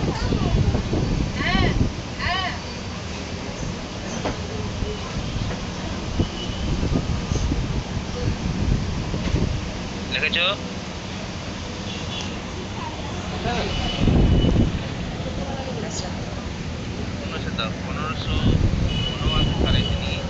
हाँ बोलो 1579 সালে তিনি दीदी भी है क्या মুঘল সাম্রাজ্যের প্রধান উজির পদ নিযুক্ত হন। 1579 সালে তিনি মুঘল সাম্রাজ্যের প্রধান উজির অশ্ব বর্কি জহাতির উজির পদে নিযুক্ত হন।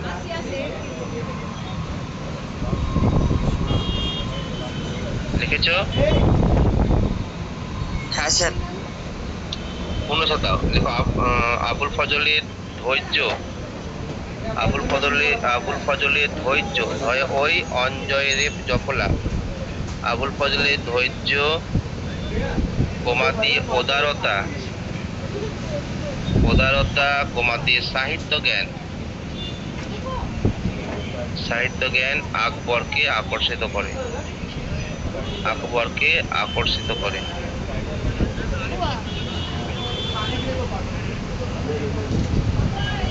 तू नहीं खाएगा घर में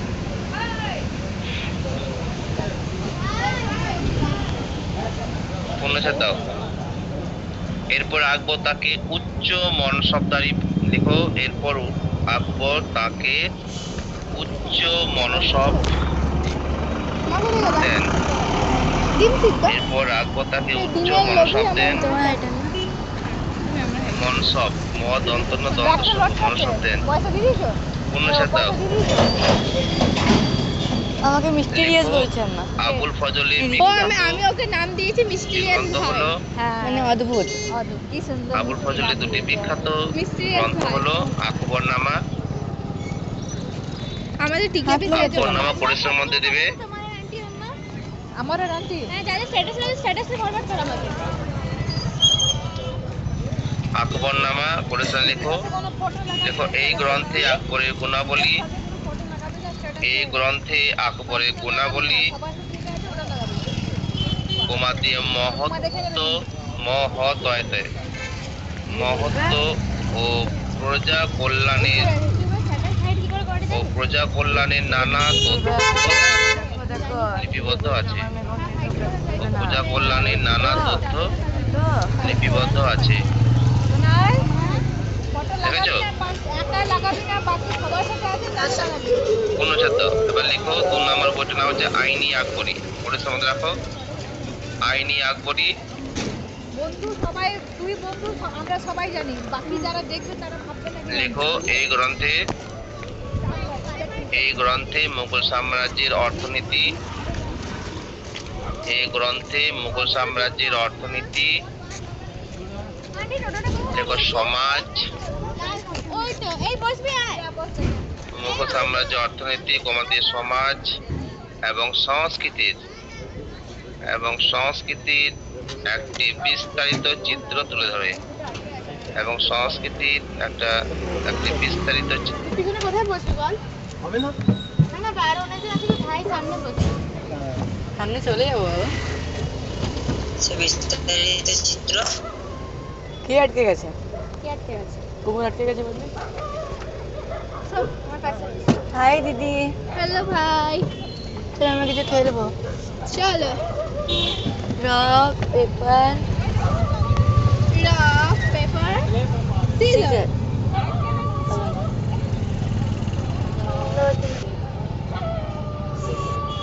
সে শুনতে এটা পাচ্ছিস? কি হলো? ও এটা সিজার। আউট। Out. এমনি সিজার, এক পয়েন্ট। এমনি সিজার হয় না, এমনি সিজার হয় না। চল বা। Stone paper scissor, stone paper scissor. এটা কি হবে? কাছি। এটা dismiss. Stone paper scissor, stone paper scissor, stone paper. Stone paper scissor ছাড়া একটা হয়। স্টোন পেপার সিজার লেখা রক। হয়েছে রকটা কেমন? বিস্তারিত চিত্র তুলে ধরে তারপর stone paper caesar rock, stone paper caesar rock. বেশ, ওইটুকুই লিখবে, আর কিছু লেখা দরকার নেই। যদি গ্রন্থ লেখা হয়ে গেল, এমনি যদি পরীক্ষা দেয় আকবর নামা কে লেখেন বা কি লেখা আছে জানতে পারবে। কাগজ বেশি শক্ত না পাথর? পাথর লাগতো। তাহলে পাথর যদি কাগজকে তাহলে কাগজ বাজবে, তাহলে কে জিতলো? তাহলে তোমার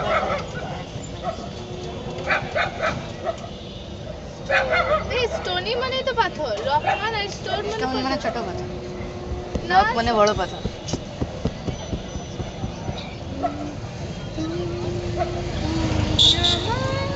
চিরসাথী, শুভ আচ্ছা, পরের প্রশ্ন লেখো।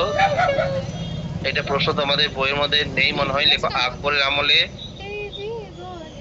আকবরের আমলে আসা 2 জন পর্যটকের নাম লেখো। লোক তোকে ইন্ডিয়া থেকে তুলে বার করে দেবে। তোর মা বাংলা পড়তে জানে না? পড়াতে পারে না? বাংলা পড়াতে পারে না, আমরা নিজেরাই তো জানি। পড়তে পারে, শিখতে পারে, সব কিছু ছোট মোটো পারে, কিন্তু তুই হিন্দিতে স্ট্যাটাস গুলো দেয় পড়ে না। আমি ভাবি আন্টি হিন্দি কি করে পারছে, হিন্দি কি করে লিখেছো? পারছে? তো আমিও পারি, হ্যাঁ স্যার। আচ্ছা লিখতে পারি, লেখো পড়তে আকবরের পারি। আমলে আসা 2 জন পর্যটক হলেন। তোমরা সংস্কৃত পড়েছো? না না, বিদেশ থেকে আসা। তো আমাদের ভারতবর্ষের ছিলেন মধ্যে। সংস্কৃতে কত পেয়েছো এবার? আমি পেয়েছিলাম 15তে 10। ঐতিহাসিক একটা পর্যটক, অন্যান্য বিভাগ পর্যটকের আচ্ছা, বাইরে পাস থেকে করেছিলাম। আসেন। একটা লেখো ফাদার প্রত্যেকবারই পাস অ্যান্টনি করতে? মনসারিট। প্রত্যেকবারই পাস করতে? ফাদার ফয়াকা দয়াকার রো, দেখা আমাদের পাঠিয়ে দিই, হোয়াটসঅ্যাপ পাঠিয়ে দিই। অ্যান্টনি অয়জফ্লাকা দন্তন্য টয় দন্তন্য হসই, অয়জফ্লাকা দন্তন্য টয় দন্তন্য হসই। ফাদার অ্যান্টনি মনস্যারিট, ম দন্তন্য দন্তশেখা রয়কাট। স্যার ইংরেজিতে লিখতে পারি? ইংরেজিতে সঠিক লিখতে পারবে তুমি? কি দরকার তোমার লেখা? ঠিক নয়। আর স্যার কি বললেন? আর লিখতে পারো লেখো ফাদার অ্যান্টনি মনসারিট, ফাদার ফয়াকা দয়াকার রো। ফাদার, এখানে ফাদার বলতে 4 যে যিনি থাকেন তাকে ফাদার বলতে। ফাদার মানে বাবা, বাবা বলো না বাস। আর ইংলিশে লিখলে মানাটা অন্য দাঁড়িয়ে যাবে। অ্যান্টনি ওয়াইজ অফ লাকা দন্তনে টয় দন্তন হস্তে। আর লিখতে পারো, ইংরেজি লিখলে খুব খারাপ নয়। অ্যান্টনি মনসারেট লিখো, তো লিখবে ফাদার অ্যান্টনি মনসারেট। ওইটা আমাকে আচ্ছা লিখো ফাদার FATHER আচ্ছা অ্যান্টনি ANTANI আর টিও হবে না TANI মনসারেট MANSERET। আচ্ছা ঠিক আছে সামনে বসবে স্যার হ্যাঁ স্যার অ্যান্টনি বানানটা ANTONY হবে না বলো। রিভিউটা কেমন দেখ না স্যার অ্যান্টনি বানানটা ইংলিশে অ্যান্টনিতে ওয়াইও হয় আর আইও হয়, দুটি হয়, ঠিক আছে বোঝাতে। ঠিক আছে হ্যাঁ হচ্ছে উপরে বসে পড়ি। একজন নাম হলো না, আরেকজন নাম কি নাম তো ভুলে গেলাম। বেশ, জলদি করে সার্চ কর, জলদি করে সার্চ কর। এগুলো পাঠিয়ে আরেকজন নাম লিখো রাফেল ফিচ। এই ফটো মা পাঠানি আমাকে এটা কার আঙ্কেল? এটা ধরতে দিল, স্যার বানানটা একটু পাঠিয়ে দেবেন এটা আমাকে ধরতে দিল, এটা কার? ছি, এই ধরতে দিল, এই ধরতে দিল। আমার গায়ে বাবা কেন বুঝে তুই দেয়? নিয়ে চলে এলি আন্টি টিমটা ধরতে দিয়ে দিলি, কেমন রে তুই? কোন আন্টি?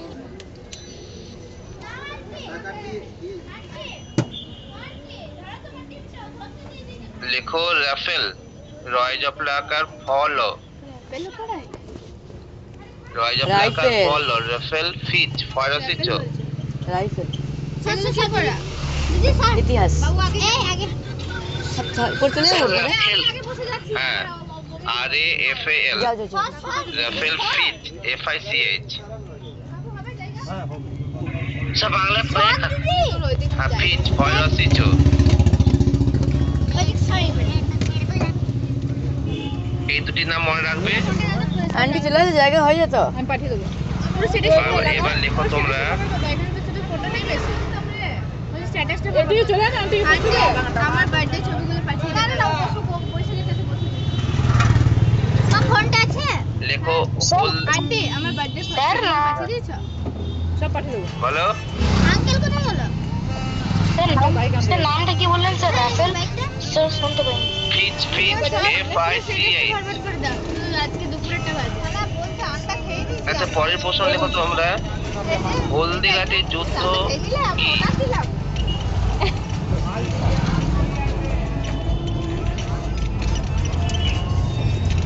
পুরোটা হেভি এসছে বল আমাকে পুরো খুলেই দিল না ফটো হলদিঘাটের যুদ্ধ কি? কত সুন্দর ফটো কি দেখ তোর অনেক ছবি আছে যা তোকে দেখাবো গ্যালারিতে দেখেছো? তোর সঙ্গে মরে মরে হয়ে গেছে উত্তর লিখো উদয় সিংহের পুত্র রানা প্রতাপ সিংহ। উদয় সিংহের পুত্র রানা প্রতাপ সিংহ। নো নো নো কখনোই না। উদয় সিংহের পুত্র রানা প্রতাপ সিংহ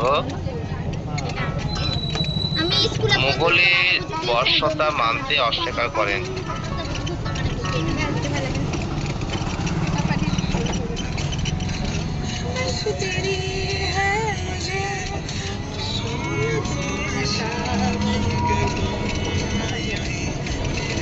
এই ড্রেসটা কোথায় পরে আমি দেখেছো? স্যার আচ্ছা অস্বীকার করেন। পুনঃ সাথে দরকার নেই। এবং চিতর পুনরায় দখল করার চেষ্টা চালিয়ে যান। এবং চিতর জয়শ্রী তয়কারও এবং চিতর পুনরায় দখলের জন্য চালিয়ে যান।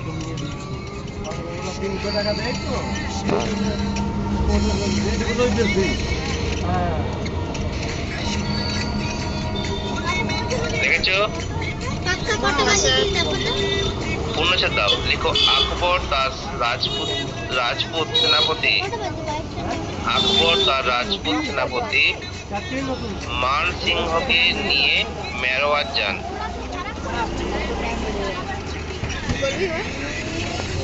আকবর তার রাজপুত সেনাপতি মান সিংহকে নিয়ে মেওয়ার ময়েকার ও অন্তস্থাকার ডয়সেন্দ্র এডিটিং করছি। মেওয়ার অভিযানে সরি মেওয়ার যান। আকবর তার রাজপুত সেনাপতি মানসিংহকে নিয়ে মেওয়ার যান। পূর্ণসার দাও। আমি এখন বলতে যাচ্ছিলাম একে তুমি আমার মুখের কথা কেড়ে বাচ্চা কি দেখো আকবর তার রাজপুত সেনাপতি বাচ্চা এখন আমরাও বাচ্চা আকবর তার রাজপুত সেনাপতি আন্টি মানসিংহকে আন্টি মেওয়ার বলছো? অভিযানের নির্দেশ দেন। দিদি বলো দিদি। এত ইয়াং মহিলা কখনো দেখেছো? 28 বছর। আকবর তার রাজপুত সেনাপতি মানসিংহকে মেওয়ার অভিযানের নির্দেশ দেন। 9 12 108। পূর্ণসার দাও। ফলস্বরূপ 1576 সালে 18 জুন 11। ফলস্বরূপ 1576 সালে 18 জুন 9 আর 12 যোগ করলে 11 হয় না। 21 হয়। তুই 18 জুন হলদিঘাটি যুদ্ধে হ্যাঁ বলো বলো। 9 আর 12 যোগ করে কত হয়? কত হয়? 21 হয়। 21। 21 থেকে 10 বাদ দিতে কত হয়? কেন বাদ দেবো? আমাকে জিজ্ঞেস করলে 12 হয় কত হয়? মুঘল বাহিনী মামাটা কি বলছে বলে ফোন এলে হ্যালো প্রতাপকে বলবেন পরাজিত না করেন। বলবেন হ্যালো এমনি বলতে পারে হ্যালো হ্যালো মুঘল বাহিনী রানা প্রতাপকে বলবেন জয় বাংলা পরাজিত করেন। দিয়ে বলছে নমস্কার নমস্তে নমস্কারম কেম জিও কি সব বলে পাগল এবং আছে রানা প্রতাপ সিংহ জঙ্গলে পালিয়ে যান। এবং রানা প্রতাপ সিংহ জঙ্গলে পালিয়ে প্রাণ বাঁচান। জঙ্গলে পালিয়ে প্রাণ বাঁচান। আর বলছে চাঁদে প্রথম পা দিয়েছে ঋত্বিক রোশন নীলাঞ্চল থেকে এডিটেড ভিডিও তাহলে এমনি বলতেই পারে না। মেয়ে প্রথমে ডায়লগুলো মেয়ে চাঁদে না, চাঁদে কল্পনা প্রথম- চাওলা চাঁদে প্রথম পাশে নিলাম সব। জানি কিন্তু মেয়ের মধ্যে কল্পনা দেখেছো? চাওলা না ভুল। ঠিক আছে কল্পনা চাওলা এরপর লেখো ইয়ে হয়ে গেছিল বাংলার সুনিতা 12 উইলিয়ামস। ভূঁইয়া সম্পর্কে কি জানো? কল্পনা বা চাওলা। লেখো বাংলা 12 ভূঁইয়া সম্পর্কে লেখো। দূরবীন। আমি ডক্টর- আবিষ্কার করেছি দেখে কে পারবে আমি আবিষ্কার করেছি তুই চার দূরবীন কে আবিষ্কার করেছে বলো ডক্টর গ্যালিলিও গ্যালিলি বাংলার 12 ভূঁইয়া হয় চন্দ্রবিন্দু হর্ষ হর্ষই অন্তঃস্থায়ী। সেকেন্ড চ্যাপ্টারে ডক্টর গিলিলিও গিলিলি ওদের একটা ধাঁধা জিজ্ঞেস করছি বাংলার তুমি বলো 12 তো, ভূঁইয়া টেলিস্কোপ কে আবিষ্কার করে? টেলিস্কোপ কি ছিল বলে গেছে হয় আচ্ছা, তাহলে চন্দ্রবিন্দু হর্ষ থার্মোমিটার হর্ষই কে আবিষ্কার করে? অন্তঃস্থায়ী। বলবা কে? থার্মোমিটার বলতো থার্মোমিটার যন্ত্রটা কিসে কাজে লাগে শরীরের উষ্ণতা মাপতে। এই তো জায়গা আছে এখানে। জানের আগে না এবার যেতে পারবো না। যা জানতে দেখো অ্যান্টনি বানান্তার জীবন মুখোপাধ্যায় বই কিন্তু আই দিনছে, আবার নেটে দেখলাম তো ওয়াই দিনছে। হ্যাঁ ওই জন্য কি? বুঝতে পেরেছো কি বললাম? फ्रेंडशिप जैसे चाय के अंदर चीनी तो हम दोनों अच्छा, की उत्तर लिखो। फ्रेंडशिप जैसी चाय के মুঘল अंदर সম্রাট चीनी। জাহাঙ্গীরের সময় তো ওর লাগার কি কারণ আছে মুঘল সম্রাট জাহাঙ্গীরের সময় দেখা লিখো 1505 থেকে 1605 থেকে 1627। বলছে মুঝে তো ভুল ही गई मोटी के चक्कर में মুঘল সম্রাট জাহাঙ্গীরের সময়ে 1605 থেকে 1627। বড় লোক আছে নিজের বাড়িতে আছিস ভাই पूरा टूनिंग ही हो रहा है पूरा टूनिंग ही हो 1605 रहा है থেকে 1627। ट्विंग ব্যাপারে ক্লোজ করে দাও, মানে খ্রিস্টাব্দ লিখে। ट्विनिंग हो रहा है लेकिन मुझे বাংলার तो হিন্দু ও আফগান জমিদাররা বাংলার হিন্দু ও আফগান জমিদাররা আন্টি তোমার মুখে তোমার বাংলার মুখের সাইজটা একদম মোমোর মতো। ও আফগান জমিদাররা না আন্টি আন্টি বেশ মুখে যেমন মোমো যেমন নিচ থেকে মোটা হয় উপর থেকে সরু হয় মুখটা, তেমনি তোমার মুখটা নিচ থেকে মোটা উপর থেকে সরু। জমিদাররা বেশ শক্তিশালী হয়ে উঠেছিলেন। তুমি ধরে বলো যে টোটোটা আসছে আরে বিড়াবে দেখেছো? কি বলছে স্যার? পূর্ণচ্ছেদ দাও। দেখো এই সকল জমিদার মুঘল শক্তির বিরুদ্ধে, কত বাজে ভাই দেখতো এই সকল 11টা জমিদার 10 না 10টা 14। বিরুদ্ধে, এই সকল জমিদার 14 হল, মুঘল শক্তির বিরুদ্ধে তুই মেয়ে বারবার বিদ্রোহ করেছে। তুই আসবিও না আর ওদিক থেকে জেলাস ফিল করবি এটা ভাই কিরকম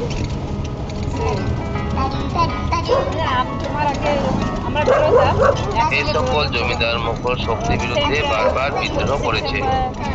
পূর্ণচ্ছেদ দাও। এখন আমাদের বলি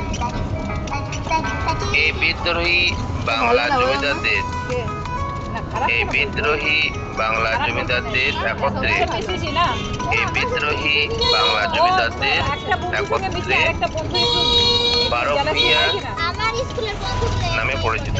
তোরা কি ভাবছিস তোরা ছোট আছিস তোদের মধ্যে চলো না আমাদের মধ্যে এই চলো হয় না বিদ্রোহী বাংলা জমিদারদের একত্রে বারোভিয়া নামে পরিচিত। যেতে লাগো তো মাপ ফেটে যাবে বোমের মতো ব্লাস্ট হয়ে যাবে একটু কাঁকড়ি ধরে দিয়ে আসবো হ্যাঁ তো বোমের মতো ব্লাস্ট হয়ে যাবে তোর মা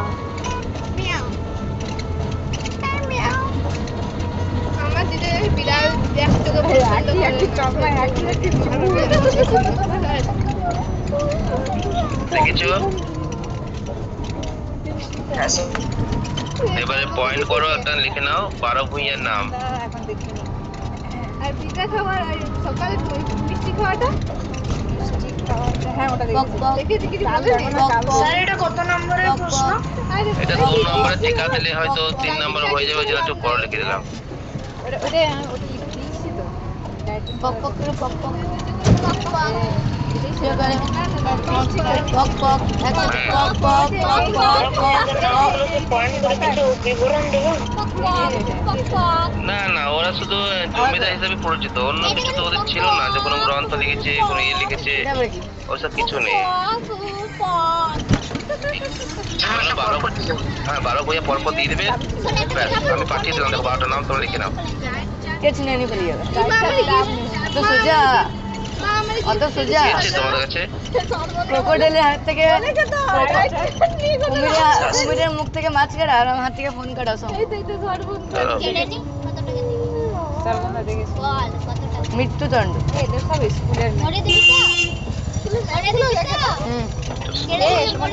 পূজার ড্রেসটা দেখাই যেটা সেলাই করলাম না দেখো মনে হয় চলে গেছে। আজকেই কিন্তু গিফটটা কি হলো স্ক্রিনশট নিয়ে রেখেছি আজ থেকে 24 ঘন্টা মামা আজ থেকে 24 ঘন্টা এখন মামা ঘন্টা আম্মা বলটা দিব হোয়াটসঅ্যাপে মেসেজ পাঠাচ্ছি দেখো স্মার্ট ওয়াচ বাহ ভাই ড্রেসটা ভালো বানালাম ও আমাকে বলছে আমার তো আন্দাজ করে সেলাই করা গলা কতটা হবে না পিছনে কতটা এইভাবে পারার কতটা হবে না হবে আমার একটা আন্দাজ কেউ দেখতে বারবার পাবে না বলছিলাম যে কাকে। দেখো সাতের বেশি করো না কেন সাত ম্যাক্সিমাম সাত তো সব থেকে বেশি হয় আর মামা দেখো মেসেজ হ্যাঁ দাঁড়ান সাতটা খুব বেশি হয় এখানে কিন্তু ওই তোমার ওই যে বায়োজিৎ করকানি আছে, ওটা লেখা দরকার, নোট লেখো না। ও বললো আমাকে গলা 10 করতে এখন আমার হাতে নেই চিটিং এটা বুঝলে কোনটা? আমি বলেছি আমার 1 2 3 4 5 6 7 নাম্বারটা। এমনি করো বললে দিয়ে এমনি করো খোলা হাত থেকে এই দেখো 7 নাম্বার লেখো না, বায়োজিৎ করকানিটা। নাও ঠিক আছে আমি দিলাম অন্য ডিজাইন করে ওকে লাগিয়ে দিই কাপড় মামা দেখো না পাঠিয়েছি আলিয়া কাট হ্যাঁ মেসেজ পাঠিয়েছি আলিয়া ভাট হয়ে গেছে। আলিয়া কাট আলিয়া ভুল পাঠিয়েছে ও পাঠাচ্ছে আমাকে ডিলিট করে দিলি ওই পাঠিয়েছি নেট অফ দেখাচ্ছে না নেট নেট আসেনি মেসেজ এটা অক্ষয় কুমারের গান গাও তো জানি না রে আমি রানু মন্ডল গান গাইবো ওটা আবার কে জানি না তেরি ও বাবা তোমাকে পাঠিয়ে দিয়েছি তোমাকে না পাঠিয়ে ঠিক আছে। কাকে বৈশাখীকেই পাঠিয়ে দিয়েছি ও এই জন্য বলি কেন যাচ্ছে ঠান্ডা ঠান্ডা গরম গরম বার্থডে গার্ল যাওনি হ্যাঁ দাঁড়া দেখি কি বলা যায় এবার। কাছিয়ে দে বল না এটা বলা যাবে না তো। হে ভগবান আমি হে ভগবান আমি তোমাকে কখন বলেছিলাম আমি গাড়িতে টোটোর সময় সকালে বলেছিলাম হে এই দাঁড়াও। ভগবান ওটা তো সারপ্রাইজ একটা ছিল প্রশ্ন দেখি, তারপর সম্পর্ক কি ভালো পাই দেখি। আমি না মনে করলে তুমি দিতে হয় না বার্থডে ভাই আর বন্ধু তরফ থেকে। কমসে কম প্যাকও করতে পারলে না না প্যাক করি আমি পলিগনি ড্রেস নিলাম কারণ ওর পছন্দ বেশি বলো। আমি না দেখো সেম ডিজাইন। আমি আর আঙ্কেল গিয়েছিলাম তখন কত আঙ্কেল 12 বইয়ের মধ্যে মনে হয় 16-17 জন ছিল, তাদের মধ্যে এগুলো উল্লেখযোগ্য। তো আঙ্কেল বললো না এইটা না এইটা না, আমি থাক যখন তোর আঙ্কেল বলছে পছন্দ তো পছন্দ না হলে আমাকে বলবি, বিল রাখা আছে তোর মাকে দিয়ে বলবো, হেঁটে হেঁটে নিয়ে যাবো দিয়ে আবার চেক করে দেবো। না তুমি যেটা দিয়েছো ভালোবেসে ওটা আমার পছন্দ। ওটাই আমাকে লিখে পাঠাচ্ছে। ও পাগলি কোথাকার। ও আমাকে তখনই টুকলো, আমি বললাম, এখন বলিস না। আরে আমি একদম বলতে ওখানে বলতে হয় না, ইশারা করে কেক কাটার সময় ওখানে তো দিতে হয় তো। আচ্ছা ঠিক আছে, এরপর তোমরা একটা 2 নম্বর প্রশ্ন, বড় প্রশ্ন লেখাচ্ছি না আমি, মনে না করে বড় ঘর নিয়ে প্রশ্ন চলে তোমরা একবারে লেখাবো। পরপর 2 নম্বর না প্রশ্ন শেষ না করে আবার দিই। দেখা হবে কি, আজকে বার্থডে ছিল, খুশি হতো না তাহলে বাসি হয়ে যেত না বাবু। আসে। এত বললে কেক নিয়ে দেয় আর কি সারপ্রাইজ। ওইটাই আমার কাছে অনেক বড় উপহার। এই যে তোমরা এত ভালো নেক্সট ইয়ার যখন আচ্ছা 2 নম্বর প্রশ্ন লিখো, তখন আমরা অন্য এটা বাদ চলে যায় কেন? লিখো শের শাহ যোগাযোগ ব্যবস্থার কি কি সংস্থা করেন? আমি ভেবেছিলাম মাঠে করবো, সেন্ট্রামের মাঠে বসে হ্যাঁ বেলুন টেলুন নেবো ওখানে বসে কিন্তু শের শাহ যোগাযোগ ব্যবস্থা কি কি সংস্থা করেন বলো? আরে ওইটা সেন্ট্রামে যেখানে বসি আমরা মিকি মাউস ছিল।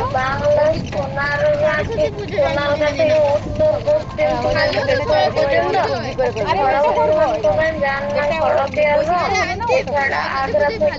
শাড়ি পরে পুরোটা লাগছে 23 তারিখে 8টা থেকে রাত্রে 8টা থেকে মেন সড়ক নির্মাণ সড়কের পাশে জামা ওটা ভাবছি বুটটা ভাব অনেক ইয়ে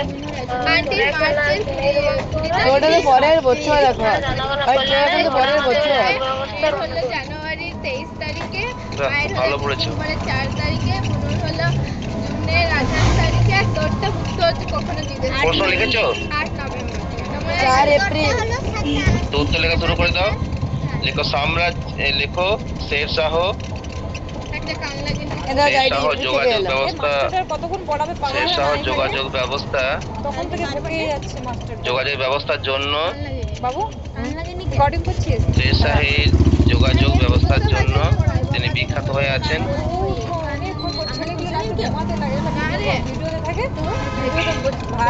এই যে ভারতবর্ষের জিটি রোড দেখছো, দু সাইডে রোড, একদিকে গাড়ি যাওয়া একদিকে গাড়ি আসা, এটা কিন্তু পদ্ধতিটা কিন্তু শের শাহ আবিষ্কার করেছিলেন। দেখবি সাইজ বড় আছে শের শাহ নয়, শের শাহ আমলে তৈরি হয়েছিল। এল আছে এল দেখো শের শাহের যোগাযোগ ব্যবস্থাগুলি হলো পরে নিম্নরূপ। দেখবি এল বলো না এম বলো। শের শাহের যোগাযোগ ব্যবস্থাগুলি দেখবি হলো পরে যদি তোর মনে নিম্নরূপ। হচ্ছে কি না হচ্ছে না তাহলে যোগাযোগ ব্যবস্থাগুলি হলো নিম্নরূপ। আমি পরশু দিনকে নিয়ে এসেছি। 1 নাম্বার লিখো কালকে নিয়ে এসছো। কালকে দেখে দিদি, নেবে দিদি, সোনারগাঁ থেকে কাজ পেশোয়ার করবো, তুই, পর্যন্ত, আমি আর আঙ্কেল গিয়ে যাবো, ঠিক আছে? তিনি বাইকে করে সোনারগাঁ যাবো, থেকে তুই, আমি আর পেশোয়ার আঙ্কেল যাবো, পর্যন্ত। তুই নিজে পছন্দ মতো নিয়ে নিবি। অঙ্কতে রোমান সংখ্যা করেছো? হ্যাঁ মানে এককে আই, 2 কে ডবল আই। তাহলে কাজ করবি তুই আর সৃষ্টি চলে যাবে, 3 के डबल 3 ঠিক আছে? চুপ। দেখেছো? 4 के आई भी ওরা দুজন চলে তো যাবে। আমি কি করবো? কি বললে গ্যারা 5 के 50 কি বলে? 50। আমরা বুঝতাম তোরা যারা এই আওয়াজ দিচ্ছে না কেন? লিখেছো ভাই? আওয়াজ দিচ্ছে না কেন? আওয়াজটা দিচ্ছি না আমি।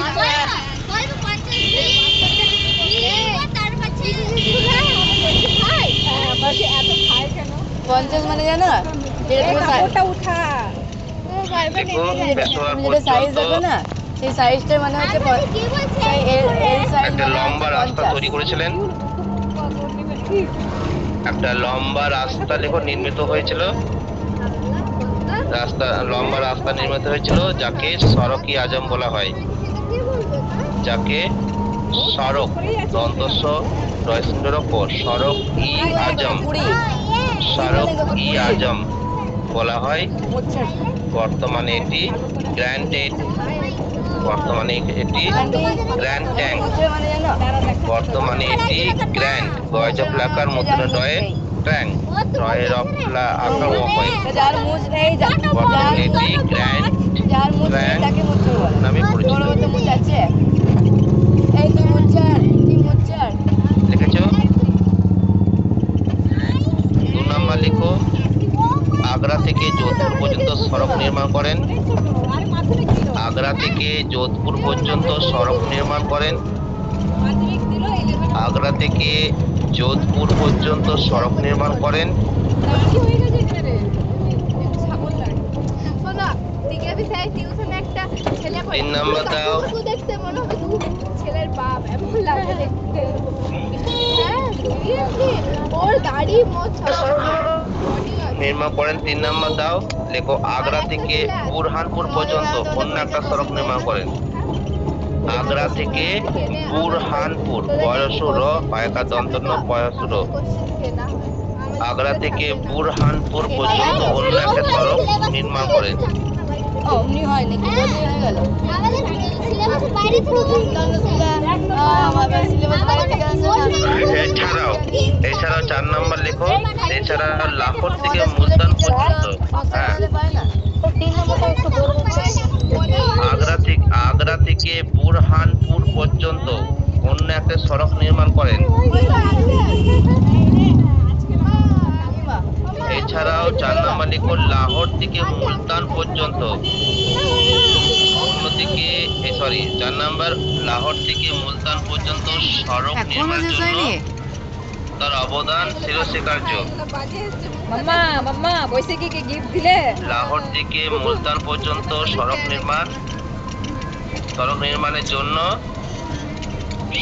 নির্মাণের জন্য তার অবদান চিরস্বীকার্য। জয় দীর্ঘই করো র দন্ত বয় হচ্ছে কয়তার অঞ্জলি। আবার আসতে হবে, পাপা যখন চলে যাবে আবার পাপা অত দূর যাবে। চল না অনুচ্ছেদ দাও, প্রাচীন করো। নাম ছেড়ে দিয়েছি চলে আসবে প্রাচীন করো, লিখো শুধু সড়ক নির্মাণ করেন তিনি, ক্লান্ত থাকেননি।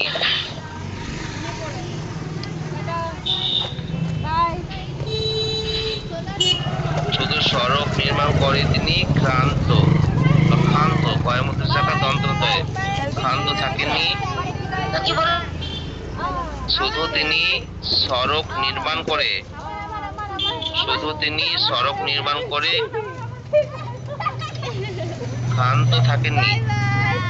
কয়মুদ্র শাখা দন্তদ্বয়ে পূর্ণচ্ছেদ দাও। প্রতীকদের সুবিধার জন্য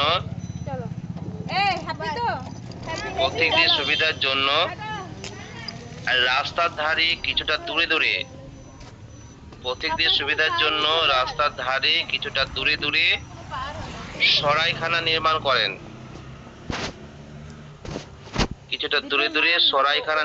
করেন। বাবার খুঁতখুঁতুনি আছে আমাকে বাবা বলছে আমি পূর্ণচ্ছেদ দাও। বৃক্ষরোপণ ও কূপ খনন করেন। ও টোন মেরে বলছে, ঠিক আছে? আর তোরা যে বারবার ওদিকে যাচ্ছিস, লিখো বৃক্ষরোপণ ও কূপ খনন করা হয় করো। বৃক্ষরোপণ ও কূপ খনন করা হয়।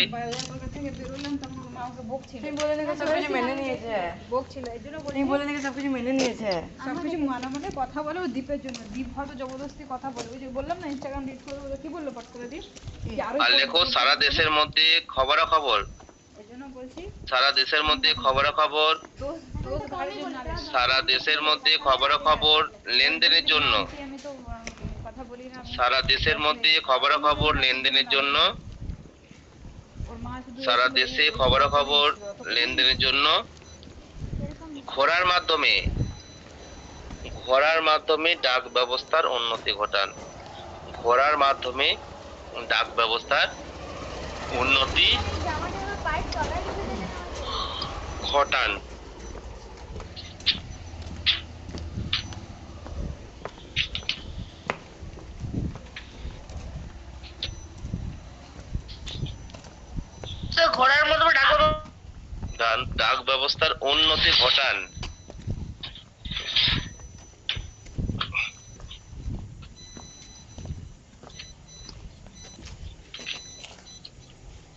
লিখেছো?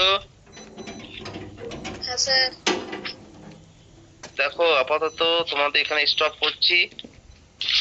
আর বড় কোশ্চেন গুলো আমি তোমাদের রেডি করে ছেড়ে দিচ্ছি। তা দেখি তোমাদের দেখো দ্বিতীয় অধ্যায়ে তোমাদের পরীক্ষাটা তোমাদের দিল্লি সুলতানিটা হয়ে গেছে, আর পঞ্চম অধ্যায়ে মুঘল সাম্রাজ্য চলছে। তোমাদের এখনো ষষ্ঠ অধ্যায়টা বাকি আছে, তাই তো? হ্যাঁ স্যার আচ্ছা, ষষ্ঠ অধ্যায় যদি শর্ট কোশ্চেন লাগাই তো ছেড়ে দিই, অসুবিধা হবে না তো?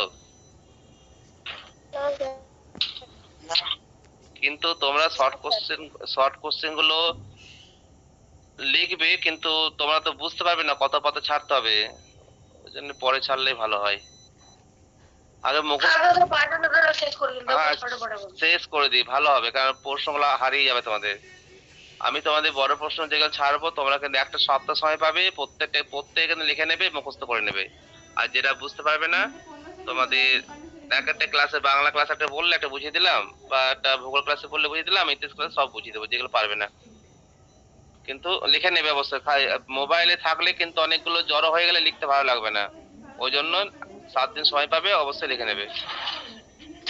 ঠিক আছে, আমি ক্লাসটা তো কাটছি, কালকে তোমার সঙ্গে দেখা হচ্ছে। Good night. Good night sir good night. Good night